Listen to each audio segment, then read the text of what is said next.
Halo, selamat datang ke Departemen Teknik Sipil. Saya ucapkan selamat datang. Selamat atas keterimanya di Departemen Teknik Sipil Sekolah Vokasi UGM.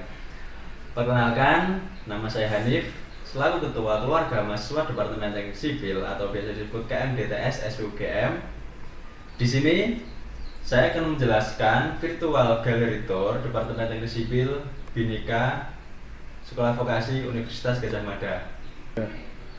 Keluarga Mahasiswa Departemen Teknik Sipil adalah organisasi kemahasiswaan yang berada di bawah naungan Departemen Teknik Sipil Sekolah Vokasi Universitas Gadjah Mada.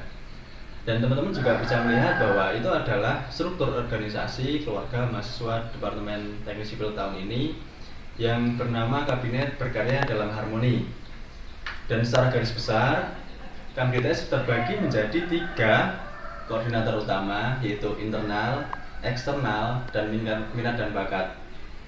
Dan itulah yang nantinya akan menjadi wadah dan tempat perkembangan teman-teman. Dan kemudian KMDTS juga membawahi 5 bidang PSO, yaitu Poligon, Mawadiksi, Manajemen Construction Club, River and Alley Club, kemudian KMMDTS atau Keluarga Mahasiswa Muslim Departemen Teknik Sipil. Tentunya KMDTS sangatlah mempunyai banyak sekali program kerja atau agenda-agenda yang bisa dilaksanakan. Yang pertama, coba teman-teman bisa lihat, yaitu kegiatan sosial masyarakat yang diselenggarakan oleh teman-teman sipil di bagian Sosmas, sosial masyarakat. Dan kebetulan dalam agenda tersebut kita melaksanakan bulan sosial sipil. Di antara kegiatannya adalah pengabdian, donor darah, kemudian pembersihan sungai, kemudian pengajaran di sekolah-sekolah, dan banyak kegiatan lain yang biasa kami lakukan. Tak hanya itu, kami juga senantiasa berkontribusi untuk membangun negeri, untuk senantiasa menanam pohon, melaksanakan pembibitan pohon, dan turut serta dalam gerakan-gerakan anak muda untuk ikut turun serta dan bercampur tangan atau berkecimpung di masyarakat. Tidak hanya kegiatan sosial masyarakat, tentunya untuk mengimplementasikan secara nyata dan real apa yang sudah kami dapat di kampus, kami salurkan juga kegiatan yang lain. Di antara yang kegiatan tahunan yang biasa kami selenggarakan adalah CREATION atau kepanjangannya Creative Civil Creative and Action. Di dalam CREATION itu sendiri, pada tahun kemarin terbagi menjadi 3 sub kelompok perlombaan yang terselenggara, yaitu Pekan Konstruksi Digital, kemudian Eko Infrastruktur Festival, kemudian ada Jembatan Dalam Karya. Dan berikut adalah contoh kegiatan dari teman-teman divisi, dan kebetulan di sini adalah contoh kegiatan dari teman-teman sosial masyarakat, yaitu seminar, atau di sini kami mengambil judul wedangan dengan webinar dalam pengabdian. Tak hanya dari Sosmas, tentunya banyak sekali agenda yang terselenggara di divisi-divisi yang ada, itu entah dari PSDM, pengembangan sumber daya manusia, entah dari kewirausahaan, entah dari hubungan masyarakat, entah dari minat dan bakat. Banyak sekali agenda-agenda yang terselenggara di keluarga mahasiswa Departemen Teknik Sipil. Kemudian banyak juga event-event yang terselenggara di rumah kami, yaitu rumah kami yang kami sebut hanggar. Ketika nanti teman-teman berproses di sana, teman-teman akan menemukan suatu tempat di mana tempat yang luas, tempat yang sejuk, tempat yang nyaman. Itulah namanya hanggar. Dan kemudian hal-hal yang kami pelajari di Departemen Teknik Sipil nggak hanya hal-hal yang berbau dengan teoritis. Tentunya dengan nama vokasi, embel-embel vokasi, kita harus terjun langsung, atau 60% praktek, 40% teori. Dan ini adalah karya-karya nyata dari teman-teman Departemen Teknik Sipil. Di sini adalah karya dari mahasiswa Departemen Teknik Sipil dengan program struktur TEKLA. Ini adalah program analisis untuk penganalisisan struktur. Kemudian tak hanya penganalisan struktur, kami juga senantiasa belajar untuk menggambar, dan kebetulan di sini adalah memakai program SketchUp. Dan ini adalah contoh hasil renderan dapur yang menggunakan program SketchUp. Dan ini adalah mentahannya, istilahnya gitu, mentahannya untuk program SketchUp tersebut. Dan tentunya ketika teman-teman bergabung di Departemen Teknik Sipil, kami senantiasa mendukung penuh dan mensupport apa yang nantinya teman-teman lakukan dalam hal kebaikan. Dan inilah contoh kasus nyata yang real bahwa teman-teman DTS telah berproses secara maksimal, bahwa kita harus mengembangkan diri semaksimal mungkin mengorek diri semaksimal mungkin untuk menghasilkan suatu karya-karya yang bermanfaat. Terus kemudian ini adalah program kerja KMDTS kedepannya atau setahun ini di bawah naungan Kabinet Berkarya dalam Harmoni tentunya, di bawah eksternal, internal, kemudian Minkat, dan tersusun beberapa divisi-divisi yang ada. Itulah banyak program yang tersusun di tahun ini. Dan tentunya berkat pandemi ini tentunya kita nggak khawatir gitu teman-teman. Kita senantiasa berproses untuk senantiasa menebar kebermanfaatan, dan tentunya proses-proses itulah yang menjadikan mahasiswa-mahasiswa Departemen Teknik Sipil menjadi tangguh dan erat, kuat, solid.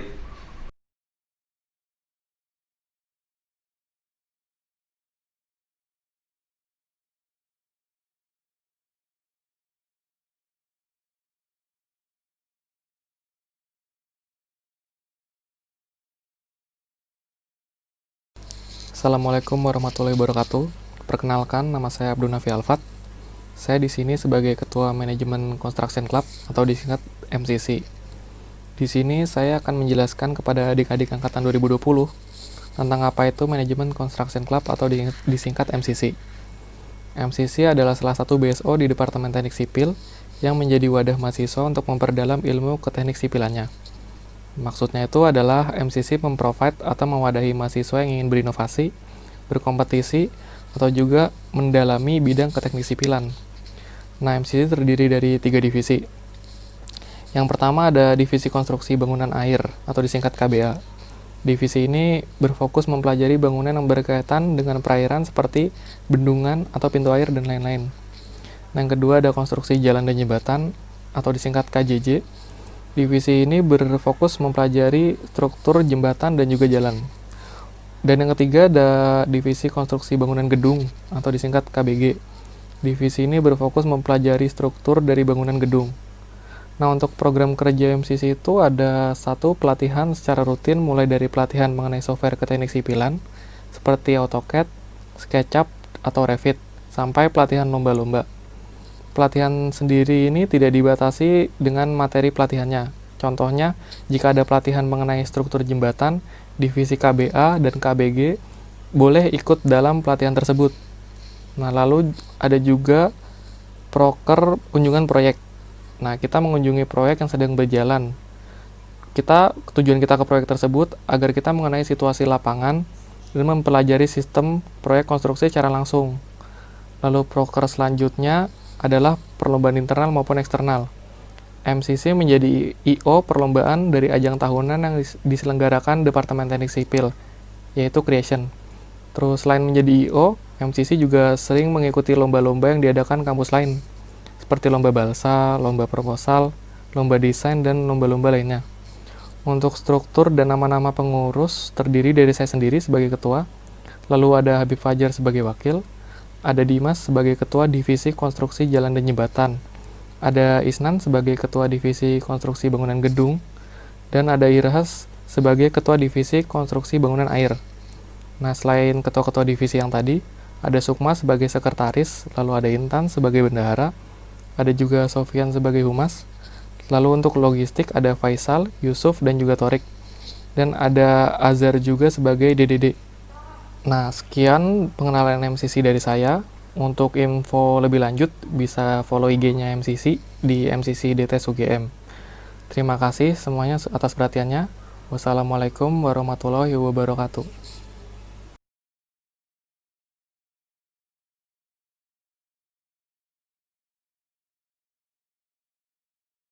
Assalamualaikum warahmatullahi wabarakatuh. Perkenalkan, nama saya Bayu Ilham Nasuha. Di sini saya diamanai untuk menjadi Ketua River and Ecology Club atau yang biasa disebut REC 2020. REC sendiri adalah BSO atau Badan Semi Otonom di bawah kepengurusan keluarga mahasiswa Departemen Teknik Sipil yang memiliki fokus bidang di lingkungan, terutama di sungai. Nah, berikut adalah struktur organisasi dari River and Ecology Club di tahun 2020. Bisa dilihat oleh teman-teman sendiri pada layar. Untuk RRI sendiri, kami bukan cuma bergerak di bidang lingkungan, tetapi bergerak di bidang kemasyarakatan juga. Contohnya kita juga membantu masyarakat Contohnya untuk yang di Jogja ini di bagian Gunung Kidul, Kulon Progo, dan lain-lain. Kami juga membantu mereka semua di sana. Seperti yang teman-teman ketahui, dalam pandemi COVID-19 ini, kita memang sulit untuk melakukan kegiatan di lapangan. Maka dari itu, pada awal kepengurusan, kita merencanakan kegiatan-kegiatan yang bersifat online dengan contoh seperti yang ada di layar, yaitu bedah buku secara online, webinar mengenai lingkungan, melakukan kajian internal juga secara online, kemudian mengekspor hasil kajian tersebut ke dalam bentuk poster yang bisa dilihat oleh masyarakat luas, kemudian melakukan kunjungan online dengan komunitas lain. Kemudian jika nanti COVID-19 ini sudah selesai, harapan kami untuk kegiatan yang dapat dilakukan, yang pertama adalah nanti bersih sungai, kemudian biotilik di sungai, kemudian proyek PAH atau pemanen air hujan, kemudian proyek untuk penanaman biopori, kemudian ada proyek pembuatan ekobrik. Nah, teman-teman mahasiswa baru Departemen Teknik Sipil, di sini saya akan menjelaskan tentang kegiatan River and Ecology Club yang sudah terlaksana pada kemarin-kemarin. Yang pertama tentunya yang dilakukan secara daring, yaitu bisa dilihat di layar, yaitu ada bedah buku. Bedah buku itu membedah tentang buku dari salah satu penulis buku tentang lingkungan yang sangat baik, yaitu Bapak Dr. Insinyur Agus Mariono. Kemudian pada kemarin juga sudah melaksanakan pemasangan pemanen air hujan atau PAH. Jadi pemanen air hujan ini nanti bisa untuk mengolah air hujan menjadi air yang siap pakai. Jika ingin mengetahuinya lebih lanjut, mari bergabung di RC nantinya. Kemudian juga ada tentang pemasangan biopori atau biopori itu ya mungkin teman-teman bisa lihat nanti di jalan mungkin ada lubang-lubang yang terbuat dari paralon atau lubang-lubang yang terbuat dari apa. Nah itu fungsinya untuk memasukkan air hujan atau air genangan yang lain langsung ke dalam tanah. Kemudian bisa dilihat lagi di dalam layar itu ada proyek namanya biotilik. Nah biotilik ini adalah nanti melihat atau menilik dalam bahasa Jawanya, melihat mikroorganisme atau hewan-hewan yang berada di sungai. Kemudian nanti kita identifikasi, nanti ada level-levelnya. Pada hewan tersebut nanti mengidentifikasikan bahwa sungai itu sudah tercemar atau belum. Kemudian nanti hewan ini mengidentifikasikan nanti sungai itu airnya bagaimana. Nah itu yang dinamakan biotilik. Kemudian juga sudah terselenggara seminar-seminar nasional yang berkolaborasi dengan KMGTS dan BSO-BSO yang lain. Kemudian juga terselenggara tentang kegiatan resek kali, yaitu membersihkan kali dari sampah-sampah yang menyumbat kali atau sungai. Kemudian juga membersihkan daerah-daerah bantaran sungai tersebut agar alirannya menjadi lancar dan nanti jika terjadi hujan deras atau aliran air yang deras itu tidak terjadi banjir di daerah tersebut. Dan berikut teman-teman juga bisa melihat adalah poster tentang biotilik secara lebih rinci. Jadi biotilik atau biomonitoring adalah metode penentuan kesehatan sungai dengan menggunakan indikator berupa makroinvertebrata atau hewan tidak bertulang belakang seperti capung, udang, dan mikroorganisme lain-lain yang berada di sungai. Kemudian, hasil pemantauan biotilik dapat menunjukkan adanya gangguan lingkungan pada ekosistem sungai sehingga dapat dirumuskan upaya penanggulangannya. Jadi, metode kerja dari biotilik ini nanti kita menuju ke sungai, kemudian kita menangkap beberapa mikroorganisme atau invertebrata dan vertebrata yang berada di sungai atau mungkin di bantarannya juga. Kemudian dari biota-biota tersebut, maka kita akan tahu kesehatan sungai tersebut.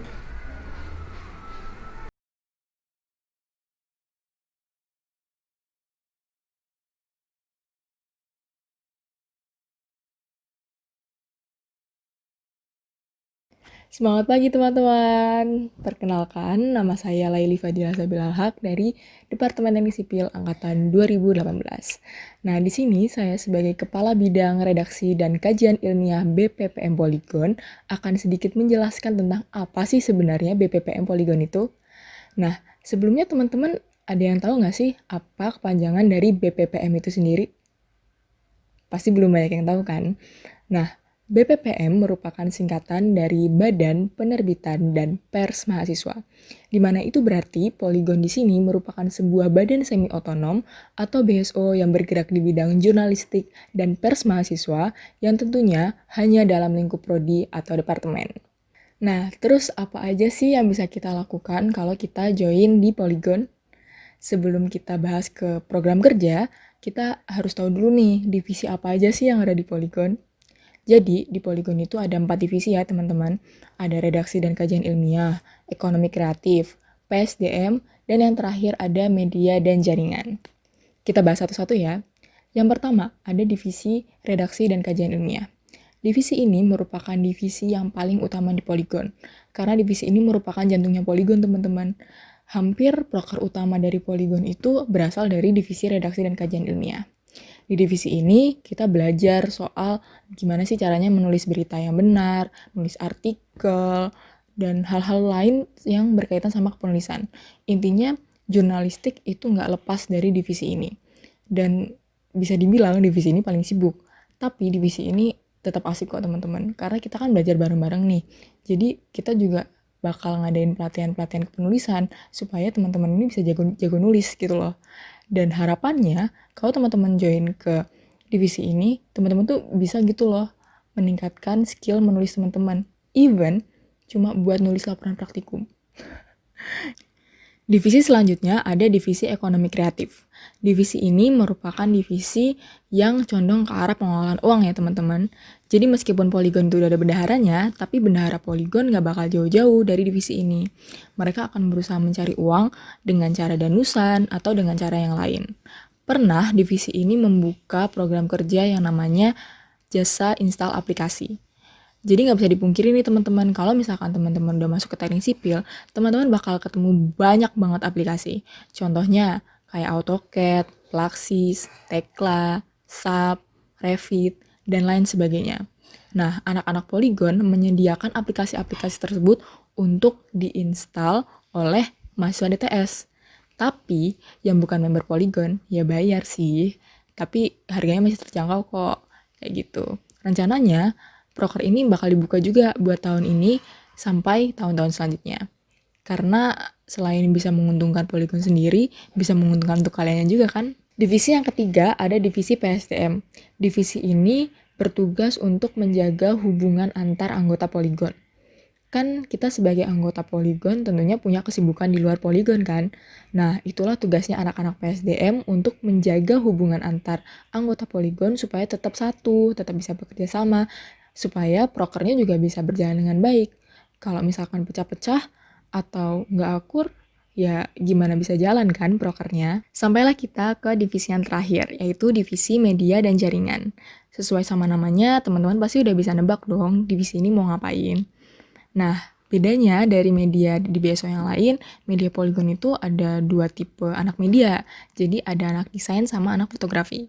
Anak desain pasti kerjanya akan desain poster, desain konten, desain feed IG, dan lain sebagainya.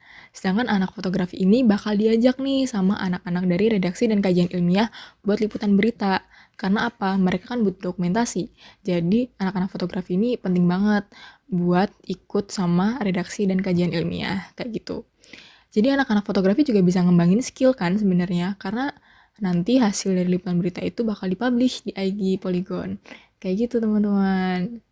Terakhir, di penjelasan Poligon adalah mengenai program kerja. Sebenarnya teman-teman bisa banget menyimpulkan program kerja Poligon itu apa aja lewat poster yang ada di layar. Ya, jadi di Poligon ada peliputan berita, dokumentasi berita, pembuatan web, pembuatan artikel, pelatihan kepenulisan, dan lain-lain. Jadi lengkap banget deh pokoknya kalau teman-teman gabung ke Poligon. Dan pastinya menarik banget untuk teman-teman bisa kepoin IG Poligon karena kita bakal sering-sering tuh upload konten dan upload kegiatan kita ngapain aja di IG. Kayak gitu. Jangan lupa bisa juga buat mampir ke websitenya Poligon ya. Ada kok di posternya kalau mau dilihat, gitu di bagian bawah. Oke, jadi segitu aja sih penjelasannya teman-teman mengenai BPM Poligon. Semoga punya bayangan ya. Dan yang terakhir nih, terakhir banget. Jangan lupa daftar Poligon. Ditunggu ya. Dadah.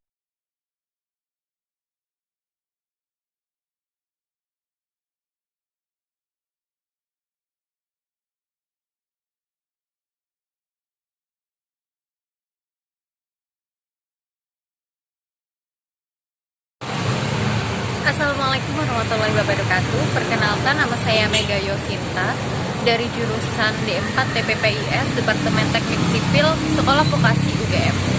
Di sini saya akan mewakili Mapadipsi untuk menjelaskan sedikit tentang apa itu Mapadipsi dan apa saja kegiatan Mapadipsi yang telah dilakukan tahun-tahun sebelumnya maupun yang akan menjadi program kerja pada tahun ini. Saya akan menjelaskan tentang apa itu Mapadipsi. Jadi Mapadipsi adalah singkatan dari Mahasiswa Pecinta Alam Departemen Teknik Sipil. Mapadipsi merupakan salah satu mapala yang ada di Universitas Gadjah Mada, tepatnya di Departemen Teknik Sipil Sekolah Vokasi UGM. Mapadipsi merupakan badan semi otonom yang bergerak di bawah kepemimpinan KMDTS SV UGM. Seperti organisasi kepecinta alaman lainnya, Mapadipsi memiliki beberapa program kerja yang dibagi-bagi setiap divisi. Jadi Mapadipsi memiliki beberapa divisi, yaitu divisi pendidikan, pengabdian, caving rafting, dan gunung hutan. Untuk program kerja divisi pendidikan, yaitu melakukan pendidikan, pemberian pendidikan di ruangan atau disebut materi ruang, kemudian ada penerapan di lapangan, yaitu pendidikan materi lapangan, kemudian ada juga pendidikan dasar, yaitu penerapan dari semua materi yang telah diberikan. Kemudian ada juga divisi gunung hutan. Gunung hutan ini memiliki program kerja, yaitu melakukan pendakian wajib, pendakian massal, dan melakukan penerapan survival di hutan. Kemudian ada juga divisi pengabdian. Divisi pengabdian ini biasanya berkoordinasi dengan BSO lain yang ada di KMDTS untuk melakukan pengabdian seperti tanam pohon ataupun bersih-bersih sungai. Kemudian divisi yang terakhir yaitu divisi caving rafting, sesuai dengan namanya, program kerjanya yaitu susur sungai dan gua, dan juga melakukan aktivitas rafting atau arung jeram. Nah, pada tahun-tahun sebelumnya sesuai dengan yang didokumentasikan pada poster, yaitu ada kegiatan beach camp, pendakian, dan rafting. Selain itu juga ada kegiatan-kegiatan lain seperti pengabdian dan pendidikan dasar. Kemudian untuk alat-alatnya di Mapadipsi itu untuk pendakian udah lumayan lengkap sehingga tidak harus mengeluarkan banyak biaya. Kemudian untuk latihan-latihan sebelum pendakian itu juga ada, seperti latihan fisik, seperti latihan fisik lari-lari kayak gitu, agar menguatkan fisik ya, untuk melancarkan kegiatan juga, agar kegiatan berjalan aman dan nyaman. Kemudian untuk program kerja tahun ini memang belum bisa terrealisasikan karena adanya corona ini ya, tapi sebagai gantinya kegiatan Mapadipsi itu juga dilakukan edukasi secara online selama corona ini. Bisa dilihat di Instagram Mapadipsi UGM ya. Kemudian ada juga konten-konten video di sana, bisa dilihat juga. Untuk program kerja untuk tahun ini yang belum terrealisasikan akan dilaksanakan setelah perkuliahan berlangsung secara normal. Nah, sekian penjelasan dari saya. Mohon maaf apabila terdapat kesalahan dan kekurangan. Wassalamualaikum warahmatullahi wabarakatuh.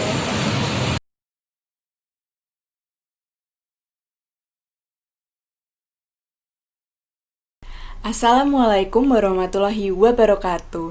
Perkenalkan, nama saya Estu Wijayanti dari Departemen Teknik Sipil Sekolah Vokasi Universitas Gadjah Mada angkatan 2018.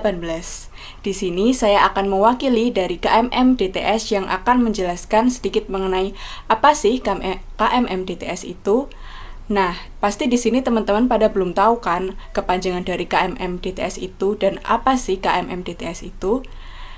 Nah, KMM DTS merupakan BSO atau Badan Semi Otonom yang berada di bawah KM DTS yang bergerak atau mewadahi mahasiswa DTS yang beragama Muslim. Nah, selanjutnya saya akan menjelaskan sedikit apa aja sih program kerja yang biasanya terlaksana di KMM DTS.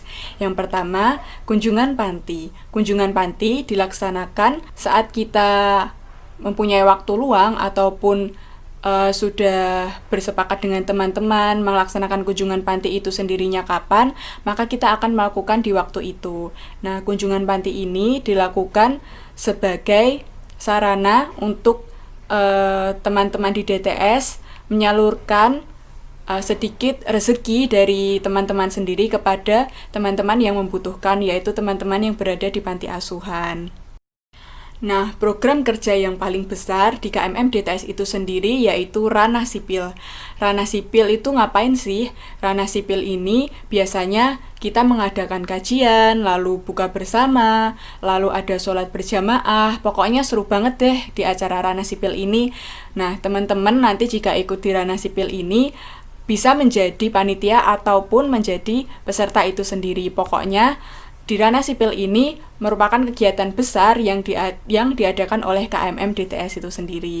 Teman-teman pasti penasaran kan, apa aja sih yang ada di KMM DTS itu?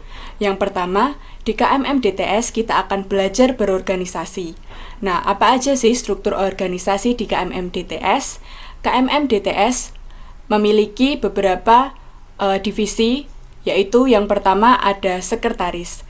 Sekretaris ini nanti akan memegang surat menyurat, lalu membuat proposal program kerja, lalu bertanggung jawab dalam membuat laporan pertanggungjawaban dari program kerja yang sudah kita laksanakan itu tadi. Yang kedua, ada namanya bendahara. Nah, bendahara di sini bertanggung jawab penuh dalam keuangan KMM DTS. Nanti jika ada kegiatan ataupun program kerja yang mengenai keuangan, nah bendahara ini yang mengelola penuh uang dari departemen itu sendiri maupun uang dari luar DTS itu sendiri untuk kelancaran dari kegiatan KMM DTS. Nah, yang selanjutnya ada divisi ekonomi kreatif. Ekonomi kreatif ini bertugas untuk mengelola keuangan selain dari bendahara. Nah, ekonomi kreatif ini gimana sih bagaimana cara kita di KMM DTS untuk menghasilkan uang untuk program kerja kita itu sendiri dan berisi kegiatan-kegiatan yang melatih kewirausahaan di KMM DTS itu sendiri. Nah, yang selanjutnya ada divisi pelayanan umat dan syiar. Apa sih divisi pelayanan umat dan syiar ini? Yang disingkat yaitu divisi DPS. Nah, di DPS ini nanti kalau teman-teman bergabung, kita biasanya itu berisi strategi gimana sih kita berdakwah kepada teman-teman kita sendiri, gimana sih kita berdakwah ke luar DTS juga. Nah, selain itu, di DTS itu juga memiliki musola. Nah, kita di DPS ini juga bertanggung jawab dalam mengelola musola. Nah, dari kebersihan ataupun dari kegiatan-kegiatan di KMM DTS itu sendiri di dalam DTS. Nah, yang selanjutnya ada divisi BKK. Apa sih divisi BKK itu? Divisi BKK merupakan kepanjangan dari Divisi Badan Khusus Kaderisasi. Apa sih tugasnya kalau kita masuk di divisi BKK ini?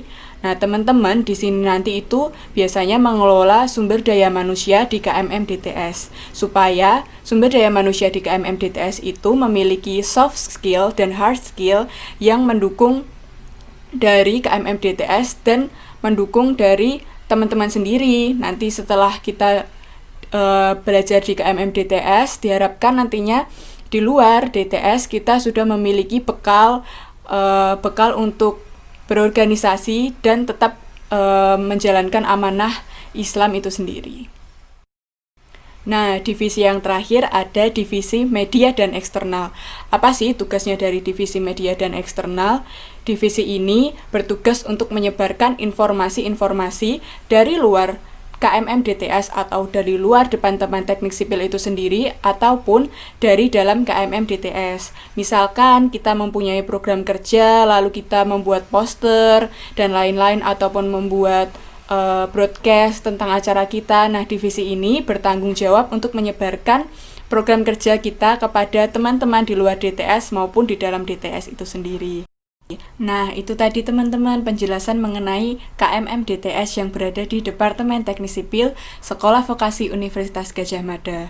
Nah, sebagai mahasiswa muslim, kita jangan sampai melupakan syariat Islam dalam menjalankan tugas kita sebagai mahasiswa. Selain kita memiliki kewajiban sebagai mahasiswa, kita juga perlu nih memperdalam ilmu agama kita. Soalnya itu sangat penting nanti di saat kita dunia kerja.